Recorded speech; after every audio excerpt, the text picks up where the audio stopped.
All right. Welcome back. This is the 26th episode. Um, and we haven't done one in I have no idea how long, but it's been months. Um, Peter has decided that he no longer wants to be a part of the You Should Fact Check This podcast. But Dylan is going to come in and fill his place, and we're gonna get the ball rolling again. Um, and just kind of have fun talking shit about random stuff. So that is where we're at right now. Hopefully it'll get better. But with our consistency, it's not likely to. But we'll figure it out. If nothing else, it'll be a good opportunity for me and Dylan to sit down and talk for a few minutes every week. Yeah. Okay. Dylan said that he has something that he wants to talk about, like right off the bat. So we'll kind of just start off there. Yeah. So do you want me to introduce myself for the podcast Sure. audience? I mean, Dylan's been on the podcast like 3 times. Yeah. Devon and I went to high school together, and now we are trying to be adults. Are we good at it? That's for someone else to decide. But yeah, I'm in LA and I'm working in documentary film, and that leads straight into the topic that I want to talk about, which is I had to drive back to LA from Albuquerque from being home for the holidays. And sorry, that's a number one thing. I have notifications coming in. Okay, that shouldn't happen again. Okay. But yeah, I was driving back to LA for a job that I had on January 2nd. And I listened to a ton of podcasts about various philosophers. It was just random. I was like, oh, I'm just going to listen to one of these. And it's a podcast called Philosophize This. It's a pretty well-known one.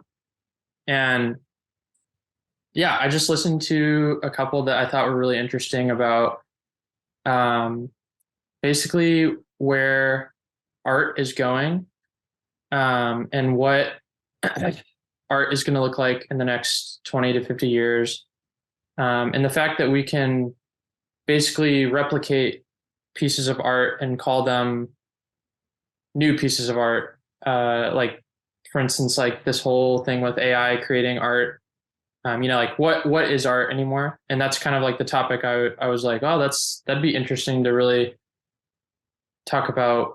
What do we define as art, and then yeah, what is that going to look like in the next 20 to 50 years? So, and I honestly, like, I listen to these podcasts, but I don't know.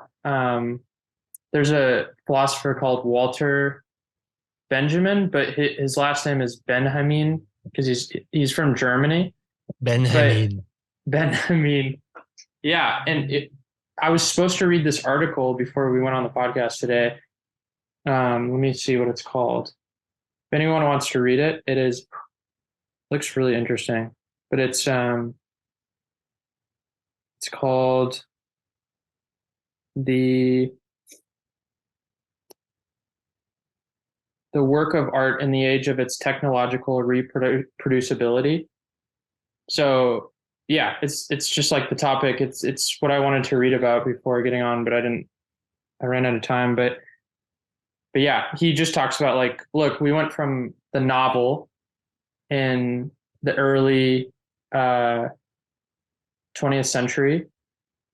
Well, we had like the novel as the main form of entertainment, or like someone can really like dive into a story and that's reproducible, that's text. Then we got into moving image and cinema.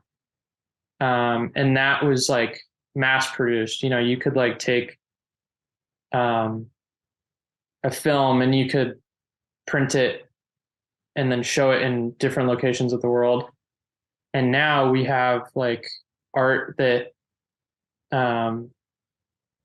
and like even moving image, everyone's like, sort of in a constant state of distraction, and especially with TikTok and these very fast like um, sources of media, that it's like kind of what is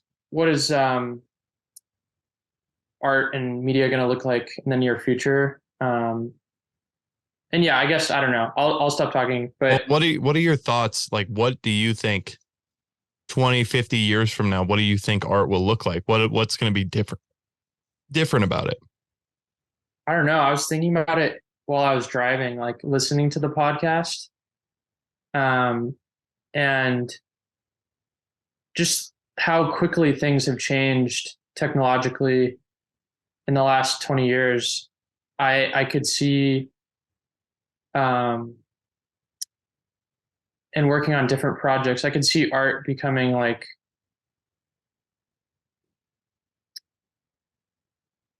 something where it's like a mosh of different formats of art all in one, where it's like art pieces or even film, or they get shorter and shorter, where we almost have like something like TikTok, but um, we don't need to concentrate on anything for that long. Like art is just I getting quicker and quicker to like process.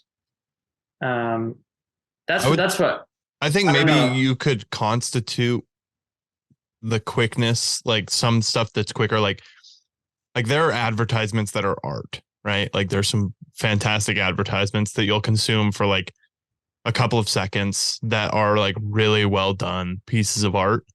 Yeah. Um, but I'm not sure that art is necessarily, I think there's always going to be a long format consumption.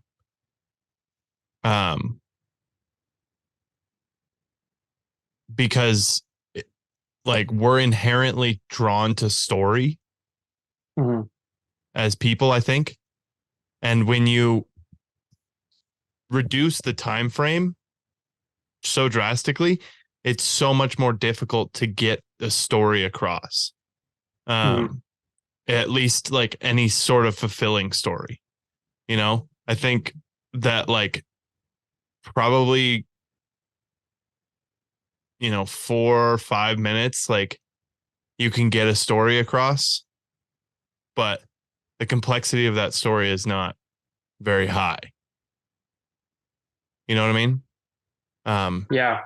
specifically for film, obviously.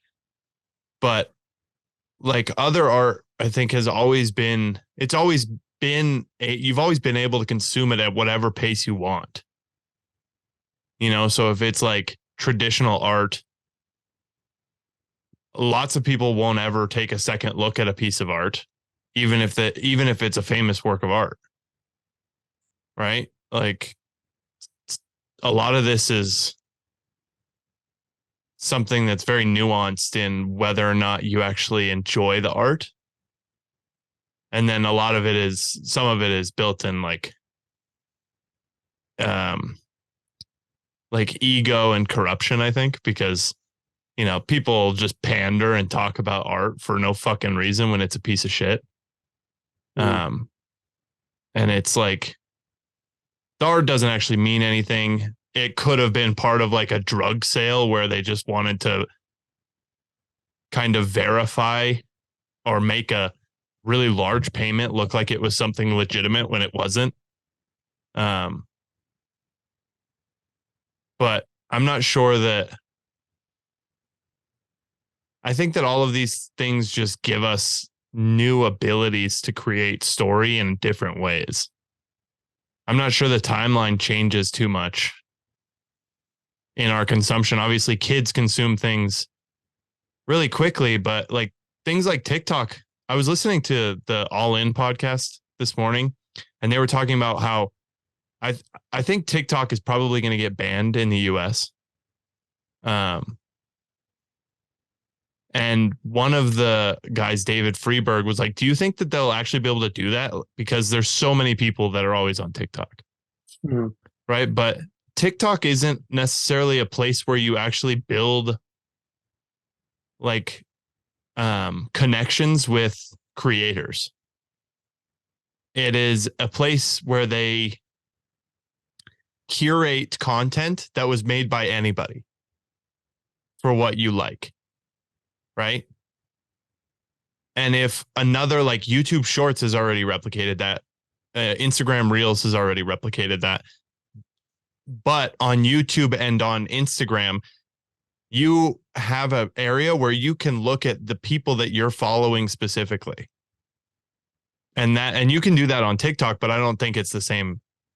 It's the same. It's really based, like, TikTok is fully based on that algorithm to feed you content that you want to see, but you don't know who that's coming from. You know what I mean? Yeah. I'm not on TikTok enough, but I know, like, yeah, there's an algorithm. I think the algorithm changes quite a bit, and like how it, Well, I think the most interesting thing in terms of the algorithm for TikTok is the differentiation based on where you live. So, like, in the US, the algorithm is drastically different than it is in China. In China, the algorithm shows all of the kids on there. It shows them, like, success stories for, like, building businesses and all this stuff. It shows them educational stuff. It shows them how-to videos, like all of that. Whereas in the US, it shows us dancing videos and garbage. Right? Like, I think it's very realistic and very possible that it's a type of cyber warfare to just dilute us into kind of nothing. You know what I mean? Yeah, there's like this makes me think of what the guy on the podcast was talking about with this philosopher's theory on I'll think about it. But yeah, keep going on it. If you want to keep going on that, because I might come back to it. I mean, so the whole thing was the podcast that you were listening to was talking about technology, AI, maybe specifically around how art is changing, or just how art is changing based on time and technology. I didn't explain it super well. The podcast just takes different philosophers and their theories and breaks it down almost like a Spark Notes style, like, here's what this philosopher wrote about, and like here's this guy taking all the themes and the topics and boiling them down to something like quick, you can get. But I feel like it's funny, actually. He even said in the podcast, I don't want this to be like a Spark Notes for people, but I just compared it to Spark Notes. It's not like Spark Notes in that it's like dry, like just he's entertaining. So that's the biggest thing. But I feel like in his podcast, though, the one that I listened to that I thought was interesting talked about Walter Benjamin, who's a German philosopher that was probably, I think he lived in like, 20th, late 19th century, early 20th century. And so he's around the age of, film coming about in the early 20th century. And then like seeing like this shift in how, especially art is like mass produced, Right. and how it shifted. And I think the biggest thing he looked at was the transition from text to moving image, and like where we go from moving image. Is there anything that's like we don't even know yet? And that was the biggest thing that struck me as interesting, because I'm like, oh, and it's hard to define what art is. It's like art could be anything. Art could be anything anyone creates, really. And it's so subjective. But he's specifically looking at, I think for us, maybe we could just narrow it down right now to moving image, and like, because that's what nowadays moving image is like. That's how we get our news most of the time. We don't rely on text nearly as much as we used to, and the moving image is everywhere. So I think Well, That's what I wanted to talk about is like, where yeah, is it going? You know, are we going to see something? How different could it get? You know, I always think about that. I'm like, I think you that know, I actually think that there's a couple of different ways off the top of my head where this could go. Right. okay. So the first one is related to moving image. It's probably very similar, but it could be like if you're talking about art specifically, because art could be documentaries, right? Mm-hmm. Or it could be like Pixar animation. So Yep. something completely unseen, Are right? you saying film or art? Well, I guess Film, both, but film, yeah, art in film is what I'm talking about specifically. okay. Um, but if you just like think about the technology that we just have today, which is like Oculus, um, and like immersive, the hell do you even call those things? Oh, the virtual reality, Yeah, like, wearable virtual reality, right? uh So you could create a whole movie or story that's completely brand new, that's never been before seen, right? In virtual reality, where you're like taking part in the movie as it's happening, right? don't you think that's like not that far off from what video games are now? No, I don't like You know, I think it's very realistic, right? It's definitely something that's going to happen. Um but I also think that the movie, like, you could use that in another way in documentary, where you could film the whole thing in, three dimensionals. And this will get so much better where they'll actually use like radar to detect the distance of things, and they can actually like make it feel more three-dimensional rather than just a 360-degree video. right? Um, but you could take someone along for the documentary, following this person through their life, right? Or through these struggles, in an immersive way like that, right? Um, so I think that that's really like, that's very obvious. I think a way that's not going to be as obvious, um, in terms of like, this is where it gets weird because you have to define kind of what art is, but like really soon we're actually I think we'll be able to communicate non-verbally, um, using technologies like Neuralink. Right. Um, and then you can actually like communicate emotions and true like intentions through nonverbal communication, which I like literally have no idea what that even means, I know. It's right? so But weird. it's you can like you might be able to actually transmit feelings to somebody and them actually be able to feel those feelings. Like, I don't know if you've ever like, when you have a dog that you love like really crazy, and you're watching them and you're just like saying I love you, and you're like, that doesn't even do anything. Like that word means nothing, right? It's Right. just a word that we've put some sort of weird meaning behind. But the feeling inside of you, it's like overwhelming, and you're like, fuck, like I just want this creature to know the way that I feel. That may be something that can actually happen in the future with a technology like Neuralink, which would be like a new way of communicating at the minimum, right? Definitely a new way of communicating. But maybe you could transmit vision, like the way that you're seeing things, in terms of like some sort of art, right? Um, but now I'm just speculating wildly. Um, but It'd that's be it's weird to think about that too, because then you're like one of the coolest things about if we're talking about film, is the unexpected result you get from an audience of how they interpret it.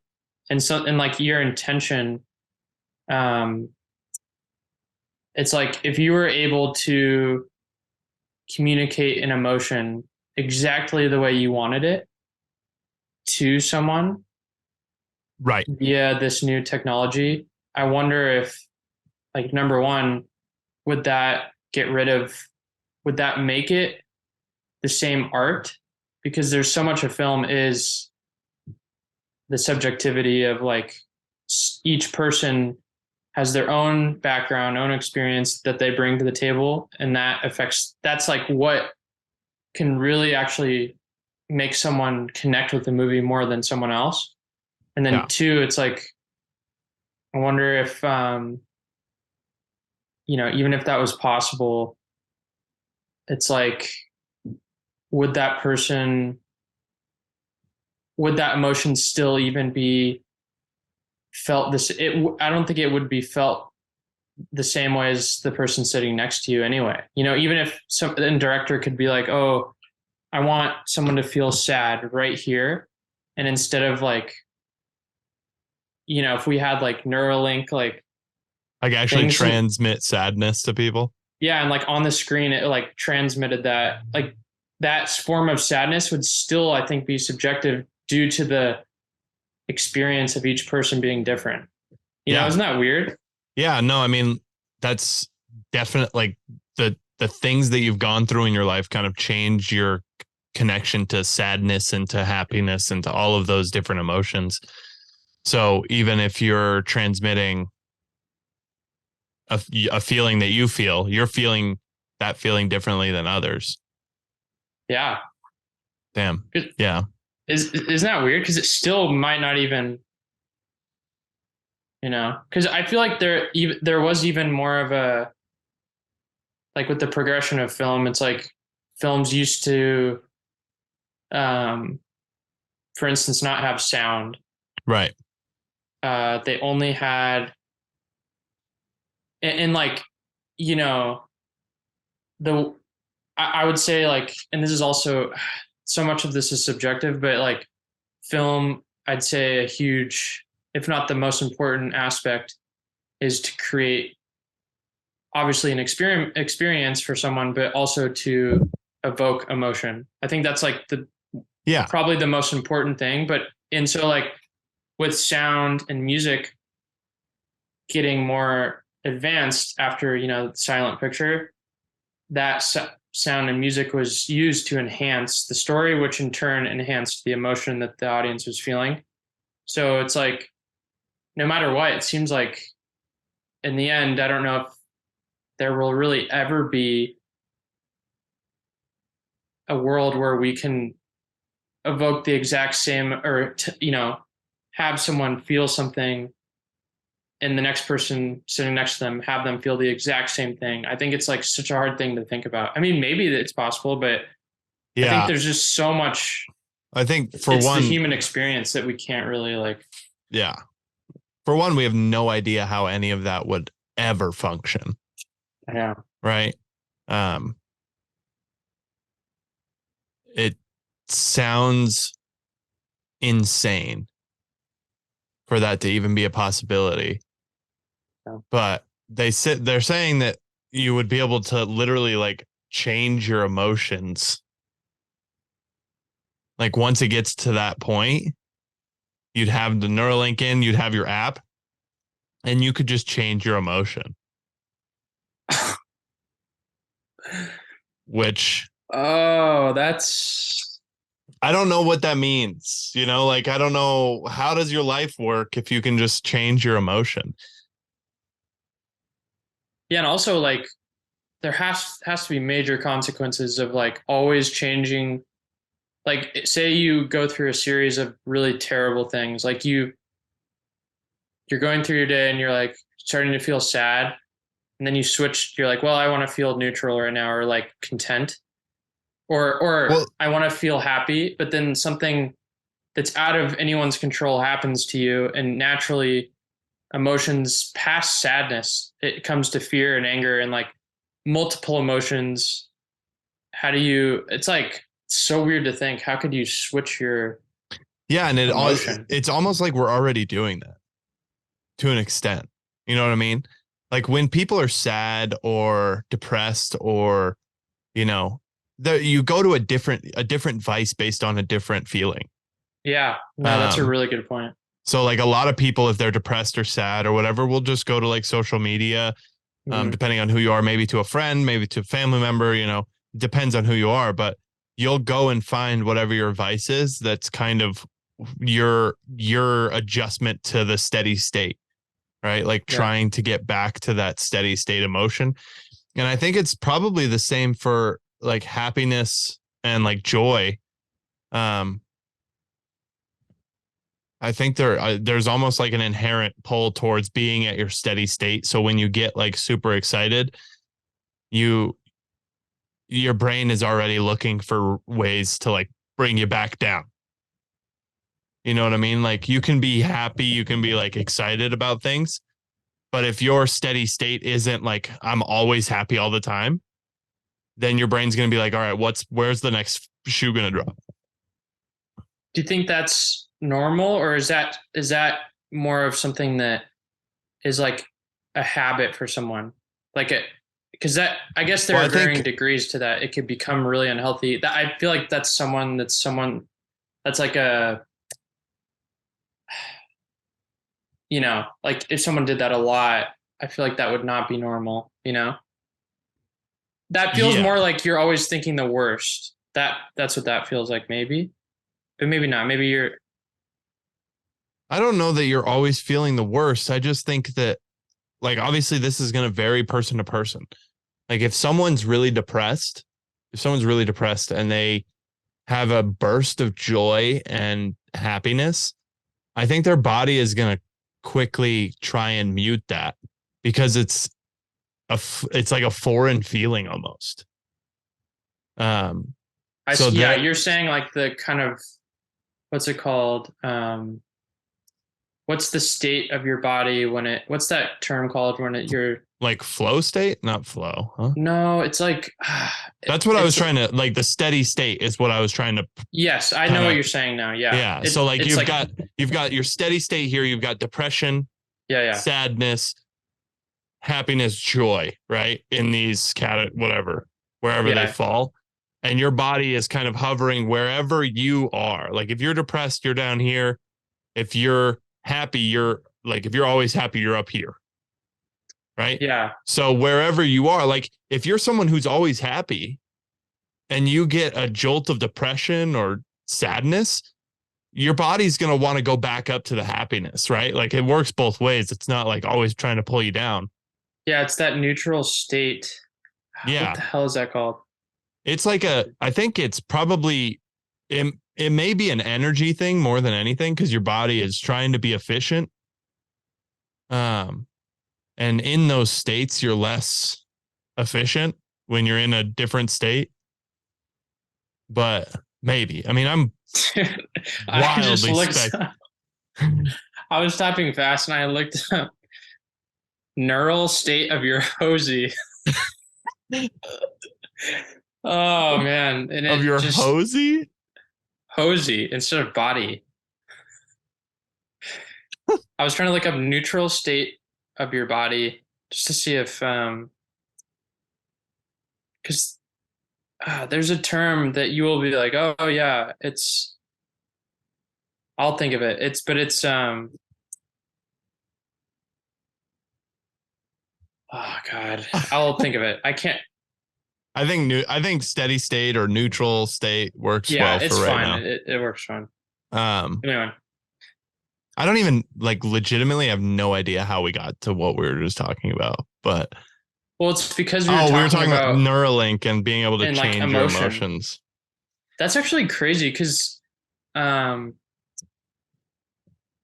like thinking about, I don't know, this could be really stupid, but think about like what if in the future there's, because really when we go to social media, when we go to watch a movie, it's an experience, right? and it's like we're getting an emotion, we're getting a feeling. What if in the future there are just tanks of like water that you sit in and you're fed emotions, just and then it's like, oh, I got my fix for today of emotion. It's like it's like, wouldn't that be crazy if you just put on like, I don't know, like basically like a headset, and you just sat in like a tank of water, and then you're just fed emotion, but you're not necessarily even like conscious. You I just don't, like, I don't know how to explain it, but it's you like made it so like dystopian. like the Matrix. Yeah. Like, I think it's probably going to be that, but it's just a little coin sized thing that's been planted into your brain. Yeah. You know, like the whole visual of like getting into it, like everyone's just like, bah, and just like I know. walking into a tank of water is very like dystopian movie-esque. And I don't think it's going to be as dramatic. Actually, stemming off of that, it's really interesting. There's this project that I was working on. I was just doing organizing it for like the edit, but it was like talking about how movies influence actual technology in our modern day, and and vice versa.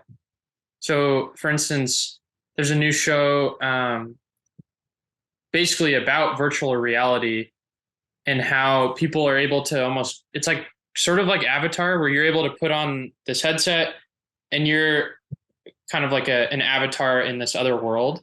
Right. And it talks about the ethics. It's kind of like Westworld as well, where you're just like, what are the morals? Like, you're technically not you in this world, but what responsibilities do you have? And like, looking into the future of the metaverse, and like, that's so interesting to think about. What will the ethics be? Like, if it's the same thing online.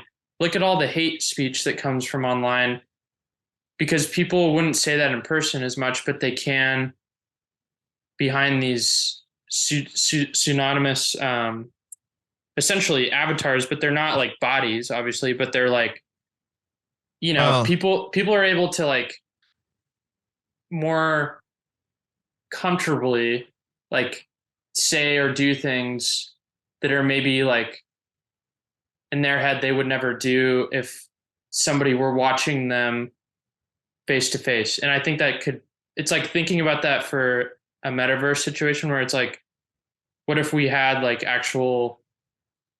we're interacting with each other as we have like bodies, and right. It's like, what are the ethics there? I think part of it right now is the fact that like a lot of the older people never grew up on social media, right? Or yeah, they didn't grow up with like this kind of wall between. Yeah. So for most, I think the bullying aspect was still there, but that shit got cut out really quick, because if you're going to go bully someone in face to face, like you're saying, there are more drastic consequences most of the time. Yeah. Or at least like, and up front, and you feel that emotion. Like, part of the disconnect through social media is like, you can't see how that person is taking that comment. Yeah. Like, if you're a person who is not like a sociopath or a psychopath, when you see someone who's sad, it's like hard. Yeah. So I think that like kids learn that early. I don't know that. I feel like there will be an adaptation to it for these kids that are growing up on it right now. And more of an understanding of how that kind of realm works. Maybe it becomes like kids just get sharper and better at like hurling insults, because that's something like I was never good at, like the comeback. Yeah. But that's also because I was a bigger kid most of my life. So I was the more intimidating person. So people didn't bully me too up front very often. Right. I definitely got my fair share of bullying, but most of those people didn't continue bullying me because I was an intimidating person to bully. But there were a lot of kids, like kids that we grew up with, who are super witty. Mhm. And it's because they were small their whole life. Right. So their only defense was their wit. And I think that, and those people have thick skin too. So I think that there will be a progression of kids understanding that, you know, these things that are coming into them over, you know, whatever it is, Instagram comments, YouTube comments, all this shit. Um, for one, is not something that they necessarily need to take into consideration at such a level that they would if the person was interacting with them face to face. I also think that they'll be educated more by their parents earlier that this sort of stuff is, for one, not okay. And for two, like I said, not something that you really need to consider too heavily in your weighing. Like if someone comes up to you face to face and is like, hey, dude, you're being a real fuck, right? That means a lot more than if someone's online saying, fuck you, right? Right. Because that person had to work up the courage and really believes what they're saying if they're saying it to you face to face. Right. And at that point, I think you can like take a step back and consider what that person is saying and being like, am I being a fuck? Right. Or like, is this person just misunderstanding what I'm doing? When it's online, I think, you know, it's just so immediate. You know, they can see one thing, they can have that one emotion and quickly act on it without repercussion. And I think there is a lot more higher risk of misinterpretation online than in person, you know, because like you're saying, reading people is, you know, you can read someone's intentions a little better. But I mean, of course, there are exceptions with people who are really, they're manipulators. They can like act a certain way. But I'd say like, yeah, overall, you know, the risk is higher online to. Yeah. Well, and like if we're talking about the metaverse and the ethics and stuff like that, obviously the ethics are going to be set up by the population, right? Ethics within the world, obviously ethics vary pretty drastically based on where you are. But there's no like declaration of ethics, right? It's kind of just something that you as a society agree upon. And that's why we have such drastic changes. You know, there's people who are still slaves. There's women who have to wear headdresses. There's all sorts of different ethics and like beliefs in the world.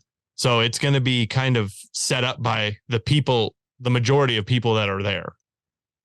And you'll get ostracized if you're not adhering to the ethics. And then also like with Oculus and stuff like that in the metaverse, I mean, Facebook or Meta, whatever, is actually doing all this stuff to be able to transmit emotion. So they have an Oculus right now where you can put it on and it reads all of the cues, all of your facial muscles, all of your little twitches and everything. And it puts that onto your avatar in the metaverse.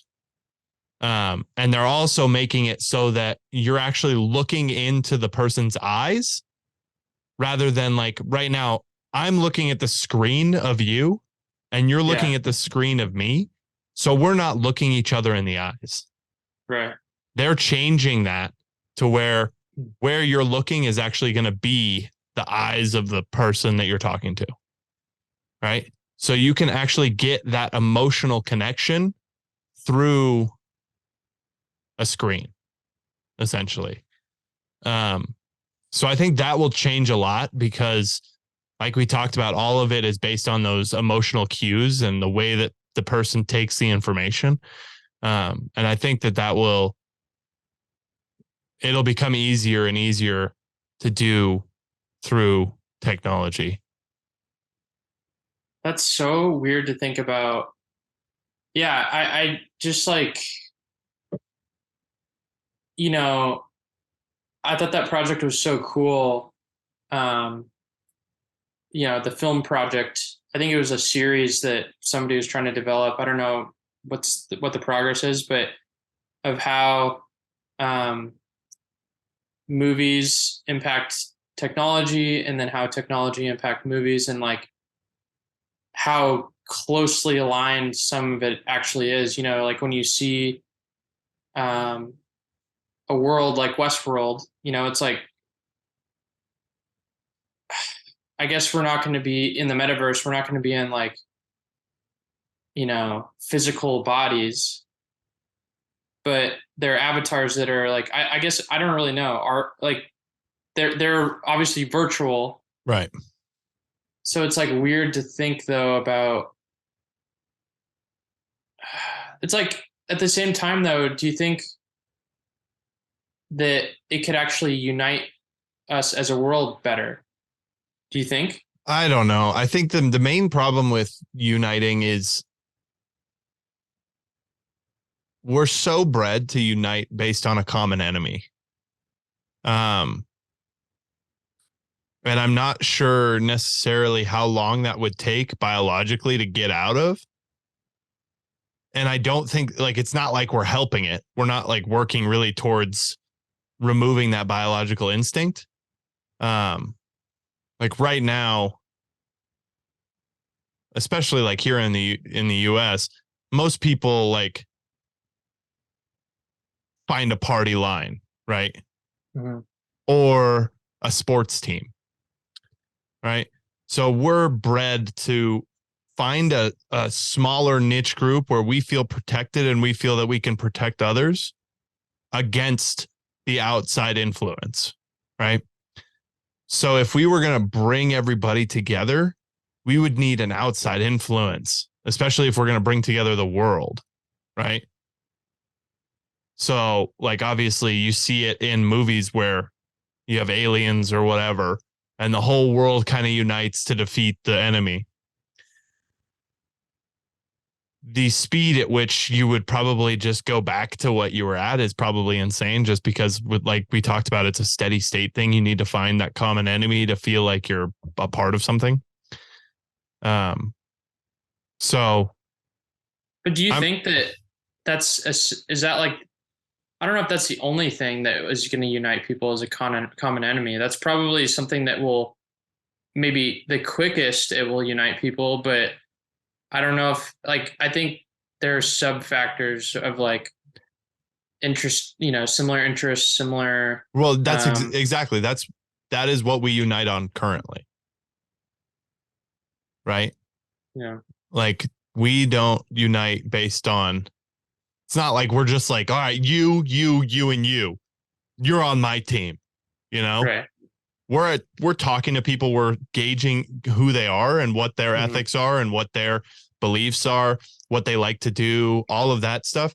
And then we're making that decision to be a part of that group. Right. Um, and a lot of those groups are based on the enemy, right? Whatever the enemy is. Enemy is a strong word, obviously, but um, the other guy, really. Mm-hmm. So, like I said, the most common one is in the US is probably party line. But that's also really hard because the party line that we see is so skewed. Mm-hmm. Because it's the minority that are the loudest. Right? The majority of people, I think, are pretty neutral. They're more neutral and they're more based on the ethics. Right? But all of those people have their party line based on, or their group based on like a sports team, right? Or a business that they work for or whatever. So those people might be finding that fulfillment in their group or party or whatever outside of politics, and that's why they're so neutral in terms of the politics.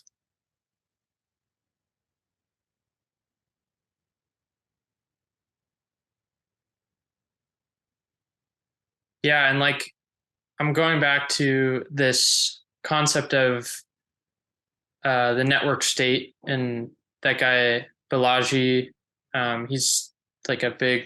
He wrote a book called The Network State. Yeah. That was interesting. I But started like, listening to that podcast and I literally my brain vomited. I had no idea. He would bring up the most random things that were so like niche. yeah, You know what I what mean? was one of them? I have no idea. I stopped listening to it.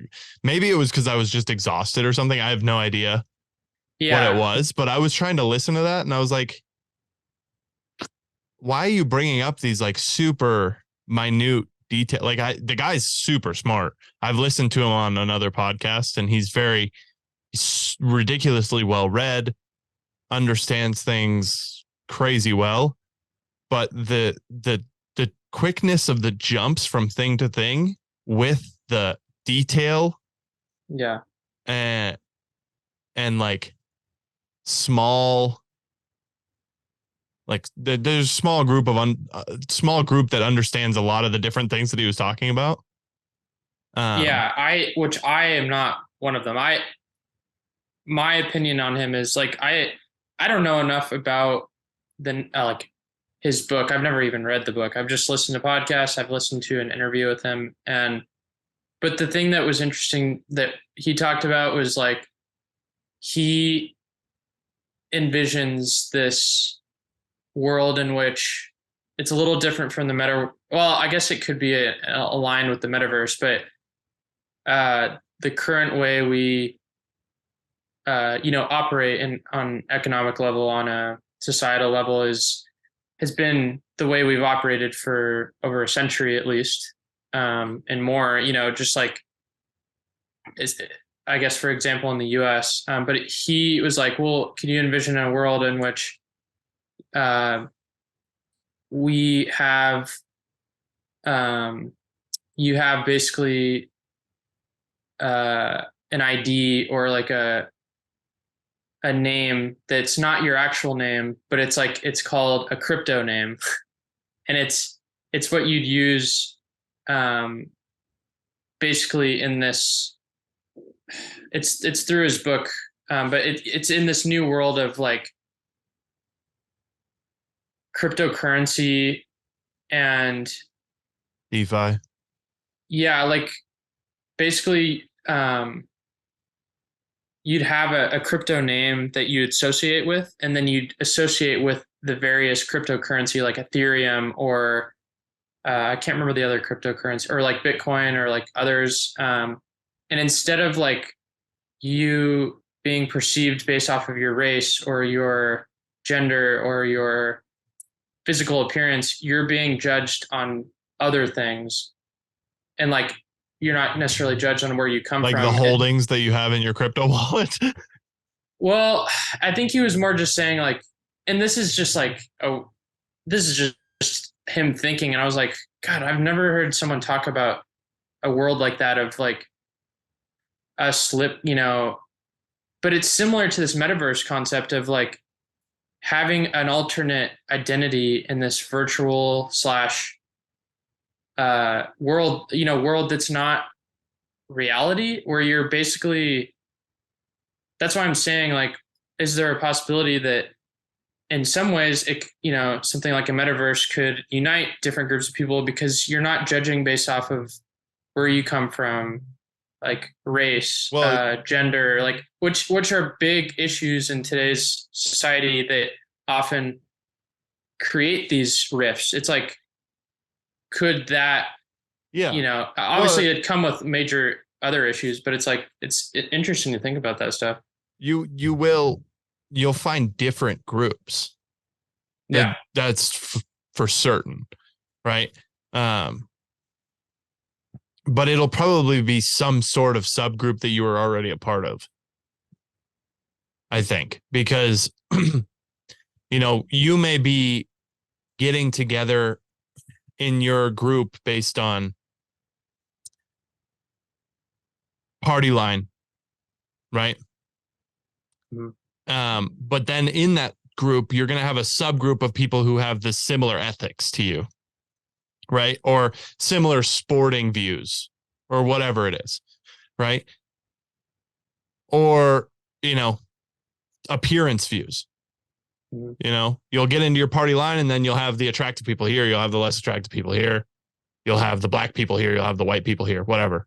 Right. But I guess it'll just depend on, like, with this metaverse, like what is our appearance in this world? Like, are we able to change it to whatever we want, or is it?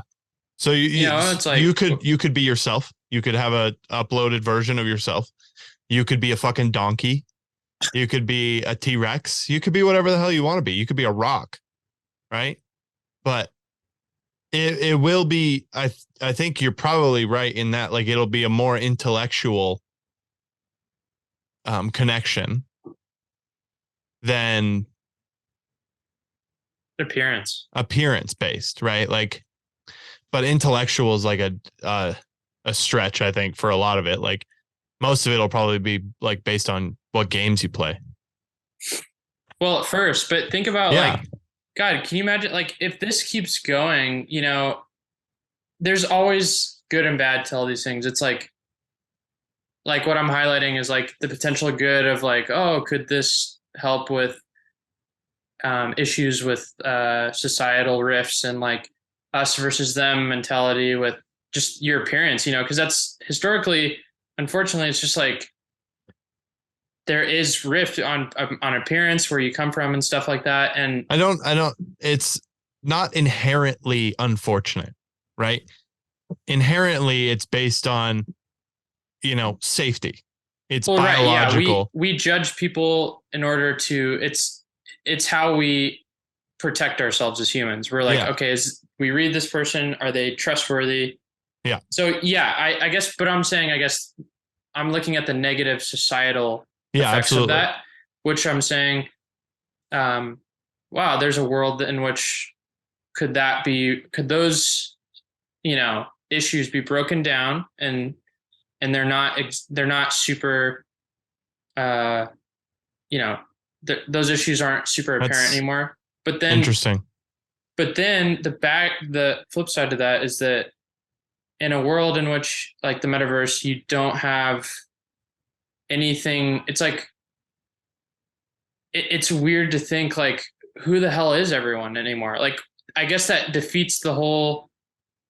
Yeah, and maybe this isn't even a bad thing either. It's like, the more people get into this identity, it's like, are people, and that's obviously the big question around all of this, is like, oh, are people gonna prefer this reality instead of actual reality? And that's when we see movies like WALL-E or like freaking The Matrix or something, where we're like, what are we in? Are we just going to be these, on a computer or like sitting somewhere?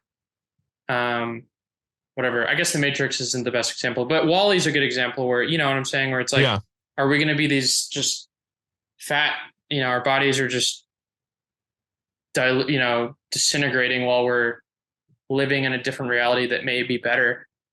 But it's like, I'm just curious, like, is this metaverse going to turn into something big, or is it going to be? Well, if you think about like Neuralink, right? If you get to Neuralink and then Neuralink makes it so that you can use their system for your applications, right? Like an OS for your mind. I think that you could probably pretty quickly get to the point where, because Neuralink's already talking about how they could restore eyesight in people who have never had eyesight, right? Using cameras and just bypassing the optical nerve is usually the problem. It's not the reading part within the brain. It's your eyeball essentially, which is usually the problem. So for a lot of it, you could bypass that. So I don't see a reason why you couldn't just turn that into seeing different things. Right? Like instead of using an Oculus, you would just be like, I'm going to go to Paris. And then you would be seeing Paris.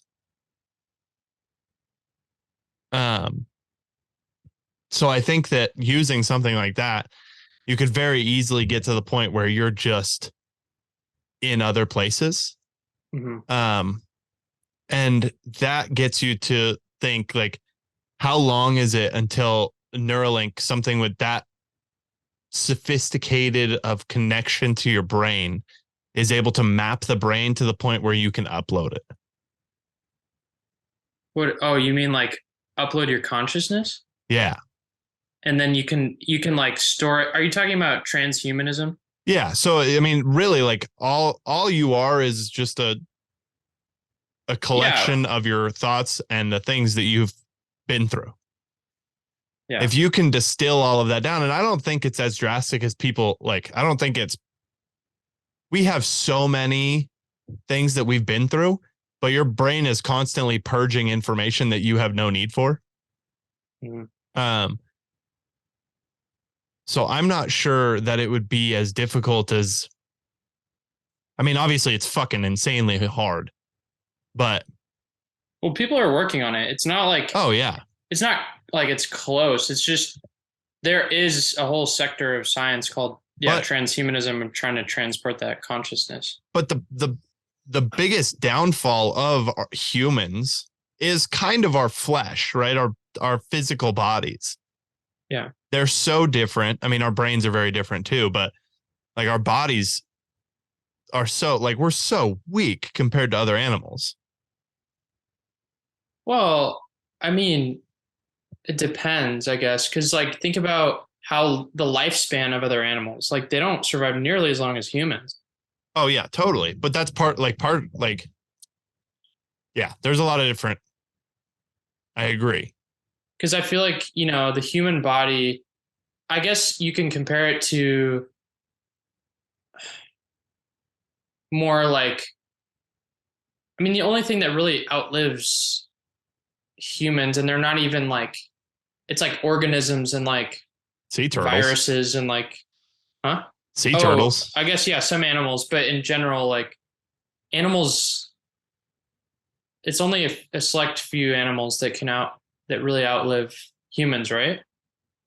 Fuck, I have no idea. I don't know for sure. I think. I mean, most animals definitely live a Their shorter lifespans are lifespan. shorter than humans. But that's not to say that their physical attributes are worse than ours. Right? Yeah, I agree. Yeah.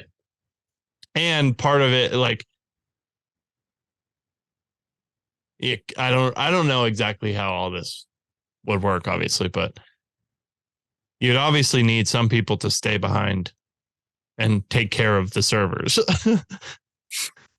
What? Oh, the servers, like in terms of the the compute power that's actually keeping the conscious alive, right? Because you have to it's not like you're just uploading it to the sky. It's not heaven. It's like, yeah, I know what you're saying. It's in a computer. But how does that change? Also, like, so now you don't need sustenance. You just live based on making sure there's enough electricity. You don't have to reproduce.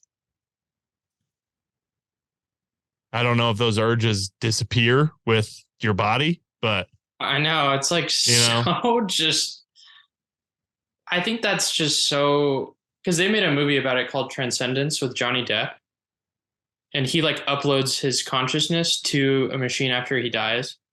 Yeah, and it's about him like basically, it's like an experiment that this guy does. He's a scientist and it doesn't go well. He loves this girl, and so like what you're saying, the human urge, at least in the movie, was still there, and they probably put it in there just because it gives conflict for the story. But it's like, we have no idea how that would even work. Like, you wouldn't even be a human anymore, because how do you define being human? It's like, it varies from person to person, but I feel like, Yeah, we already have no idea how to define human. yeah, besides the fact that we connect with each other, and I don't know, we would connect in way I different guess we ways. can define human. We can't define consciousness, right? Like human, you can define, I think.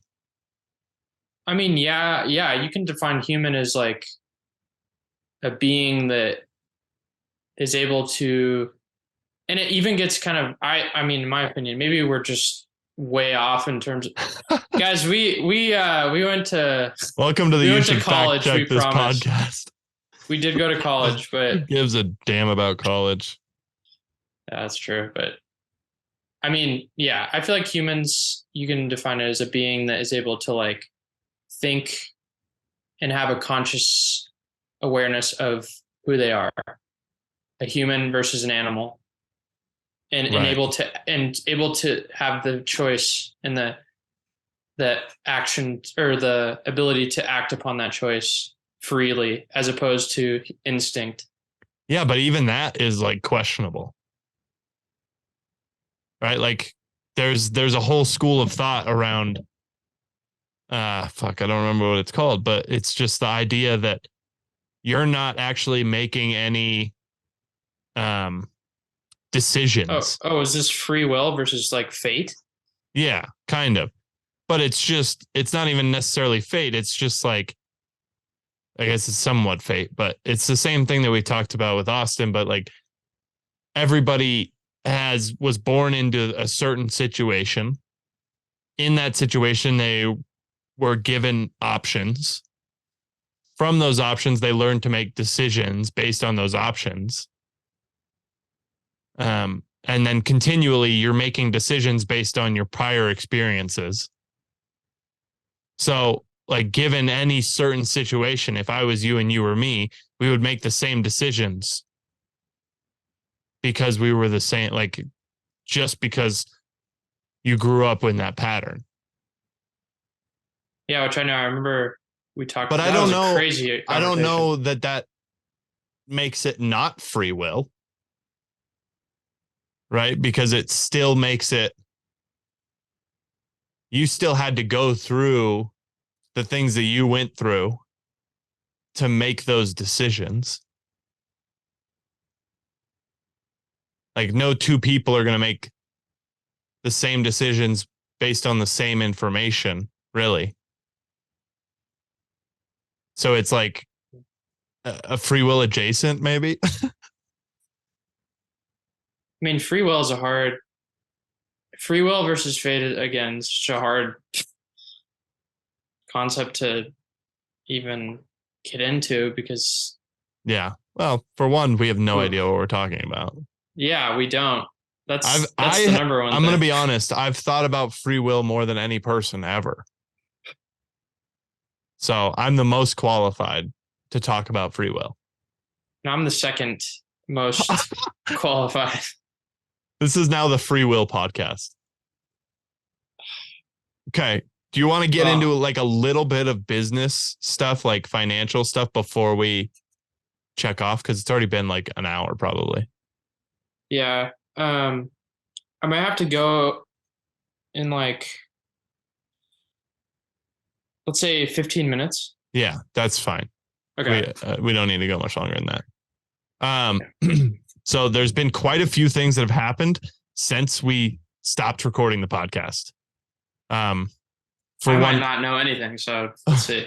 For one, Elon took over Tesla or Twitter, not Tesla. Oh, I see what you're saying.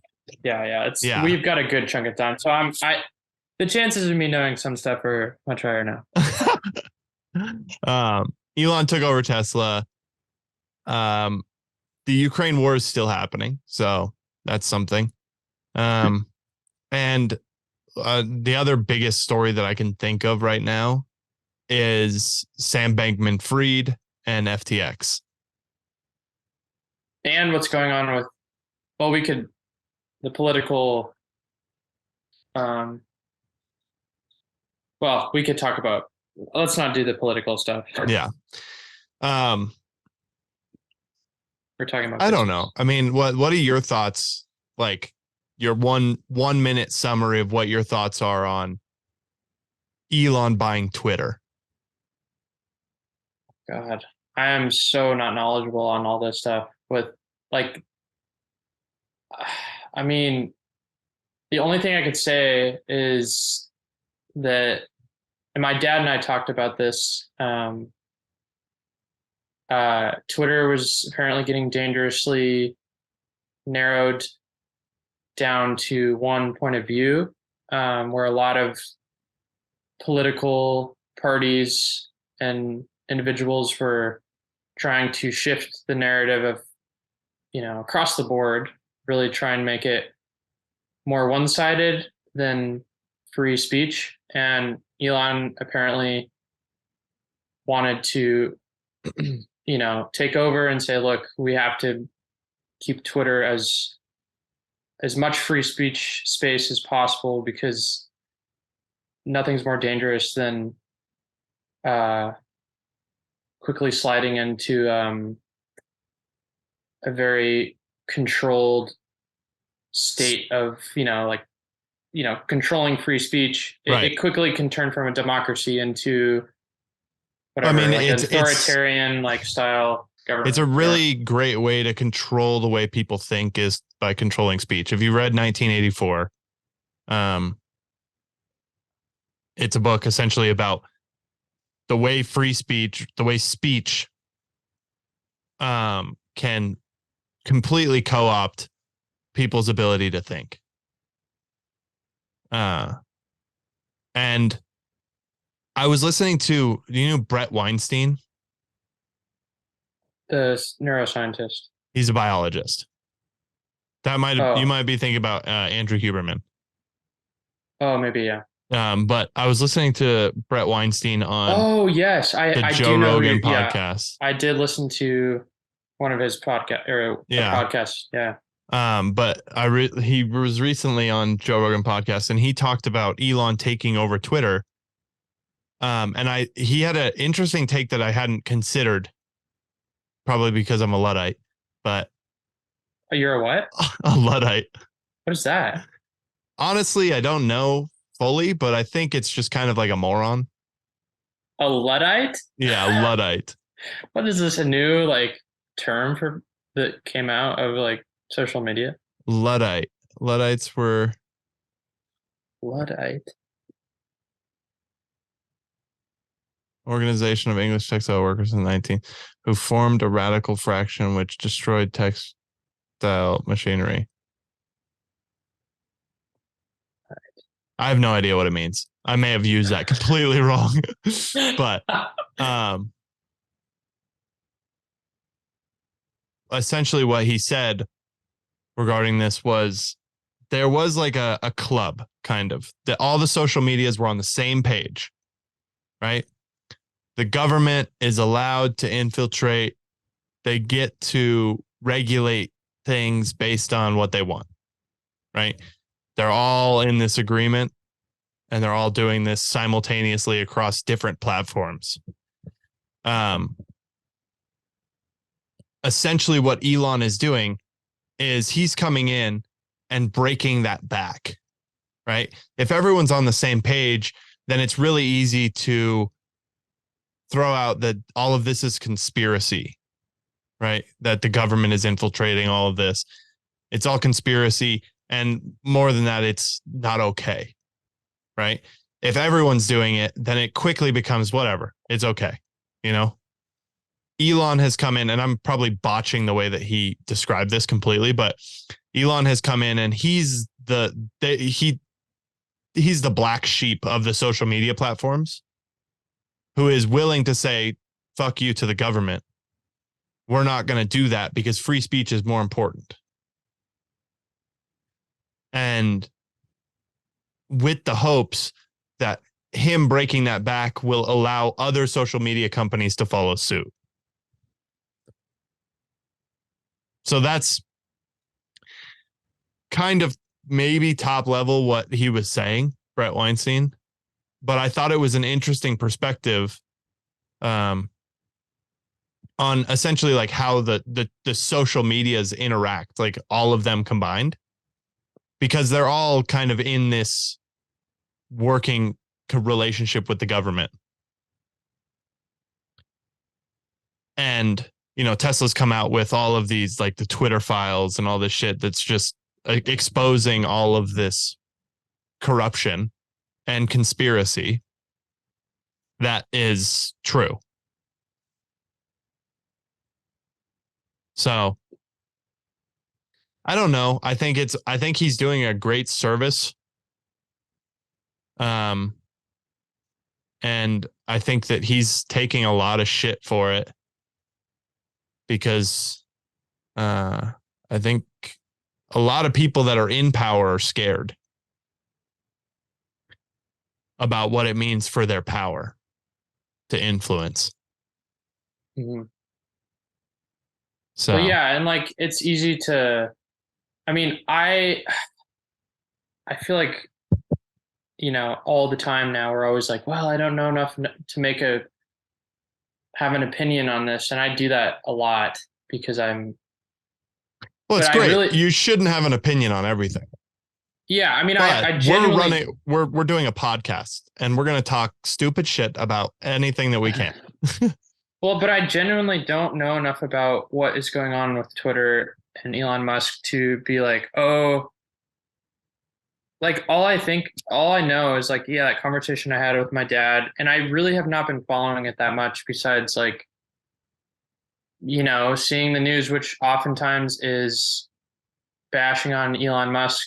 But I know for a fact that that's not the full story, Right. because I know, like we've just talked about, like the intentions of Elon Musk. We don't, like, the news is not covering that fully. Like we don't know what. Well, I mean, the problem with the news is that it's on the side of the government in most cases. So, Yeah, or at least people that are affiliated with. right. Like, yeah, it's just. It becomes a culture. Like a lot of these journalists may have come into this wanting to be like the hardcore journalists that everyone talks about. But if your stories aren't being run, what's the point in making those stories? And if you need to make money, then you're going to make stories that make you money.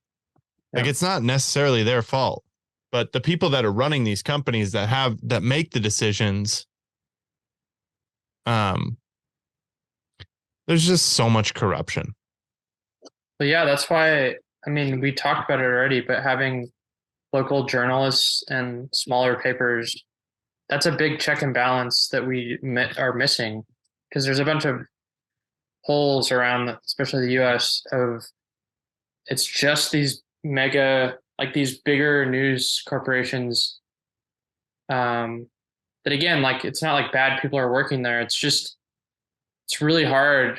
Like the bigger these corporations and companies get, it's harder to have to be like someone in the company saying, well, look, we need to have the other side. It's like your voice gets smaller and smaller the bigger it gets, because it's just like, so that's why having smaller papers and journalists is so important, because, the more opposition to the general consensus there is, the more we think about things and the more we are like, whoa, we're not becoming, because that's actually, I could be wrong, but I feel like that's a big lead into fascism, and like the way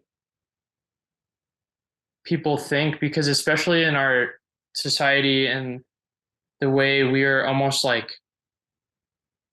we as people are almost like commodities in a way, where it's like we consume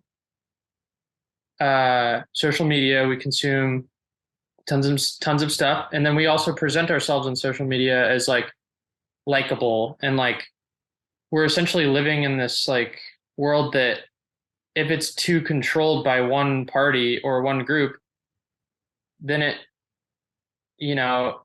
eventually it's like, because what is fascism? It's basically, it's like when the nation is bigger than the individual. It's like that's what it is, I think, and it's like almost hidden. it's like disguised as like, and that's when it gets really dangerous because then somebody like Mussolini or Hitler can, when they took power, they were able to lead a massive group of people, but these people weren't necessarily bad people under, if you look back at Hitler, it's like there weren't necessarily bad people. It's not like they were stupid. They just didn't understand uh what they were living in. They didn't understand, they like knew things were bad, but things were covered up so well too that it's like the whole system became corrupt. And that's, I think, what, not that Twitter could like rule over our entire society, but in No, in but general, social all this, media, yeah. yeah, it's like if someone, if there's no check and balance and there's one narrative being pushed, that's essentially what that is. Because we as a society don't know any better than to just follow Well, what's being told. and the problem with this is that you get to, like, right now, Democrats are in power, right? So the Democrats are able to control, they were able to control who is on Twitter, right? What is being said on Twitter to an extent by controlling who is on Twitter. The problem with trying to do shit like that is if there's a Republican that gets elected, if it's a Republican, if the country's run by Republicans, they can do the same thing back to you. You need to have an even amount. Mm-hmm. It's got to be, you've got to have voices from both sides. And that's why I think what Elon says about running Twitter is so on point, that if he has 10% of the left and 10% of the right mad at him, he's doing perfect. Right? Like if he's in that narrow gap where people on the right are mad, people on the left are mad, then he's probably doing it right. Not the masses are mad, right? But a small group on each side are mad. I think that's a very, like, because if you're hardcore left or hardcore right, you're going to want things run in a different way. Yeah. Right? You're going to not want other people's views being said. You're going to, like, honestly, both sides, left and right, when you go far enough, they both are very fascist. Well, yeah, I mean, like if you look at, I would say I'm living in California doing documentary work and like working on certain projects. I probably lean a little more like, I would honestly say a little more democratic. Yeah.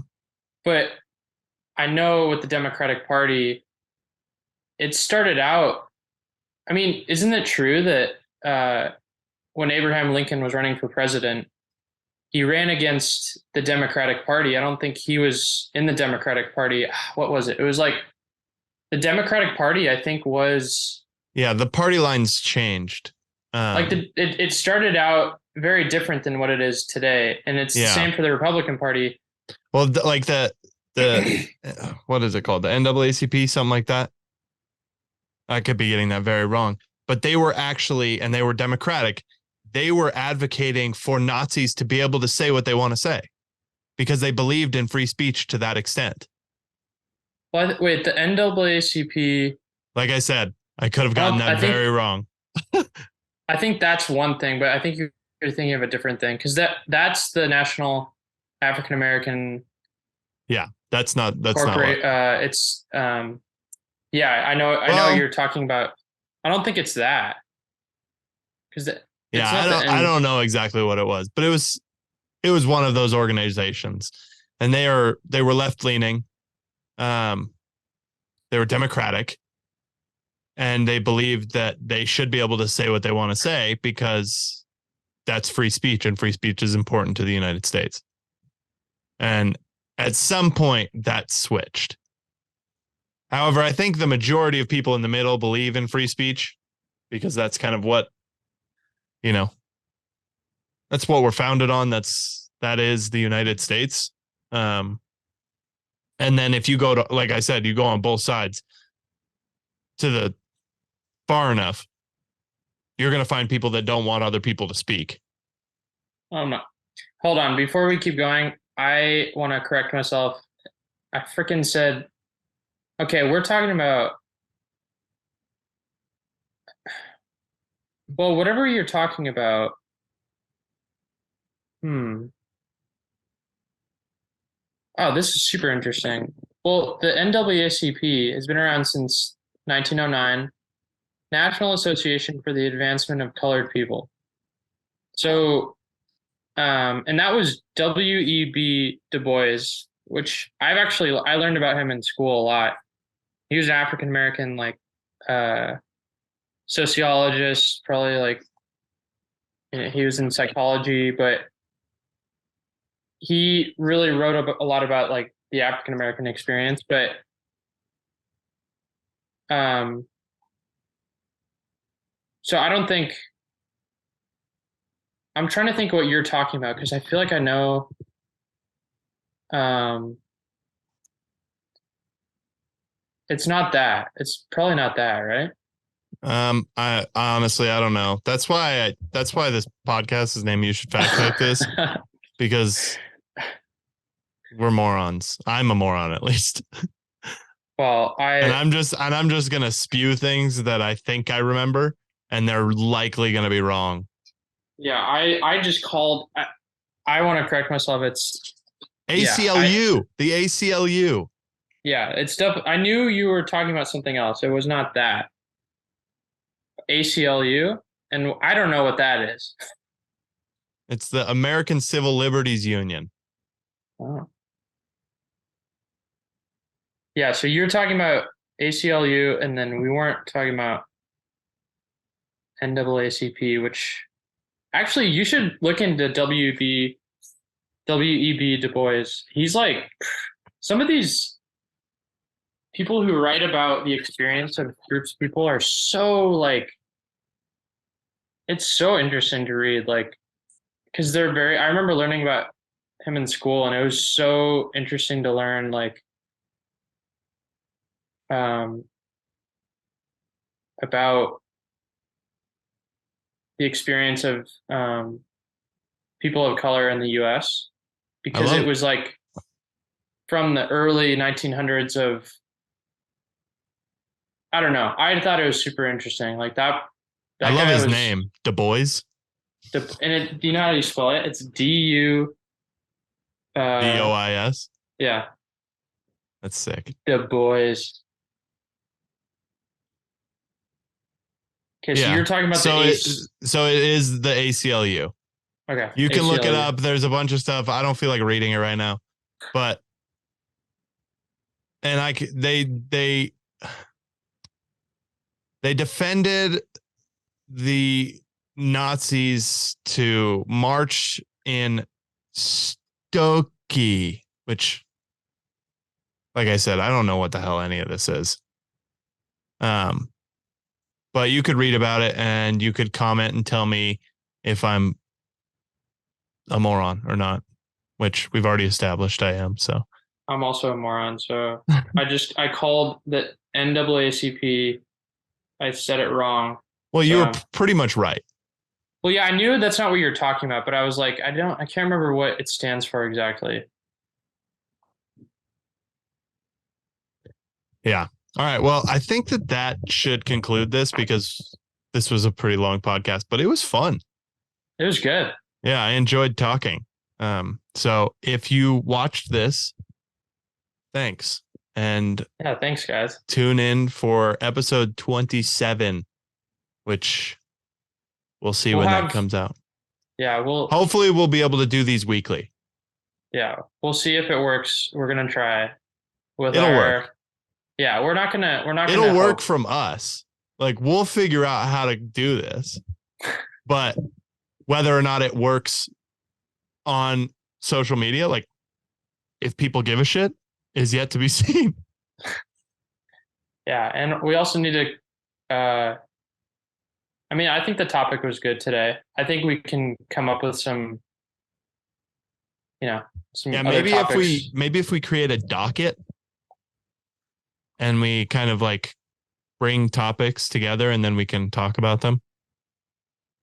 Yeah, We'll figure it out. maybe, yeah, it it made me want to read Yeah, that's more. one of the reasons I love doing the podcast is because I like investigate things more. Yeah, I know. It's guys, this is just us trying to become more knowledgeable because we We don't want to know a know ton, but we want to know what's going on in the world. yeah, and we want to talk about it. So maybe next year we'll be in the metaverse and Devin and I will just be two donkeys on Zoom. Hell yeah. All right, thanks for watching. Like, subscribe. We'll see you in the next episode. Goodbye.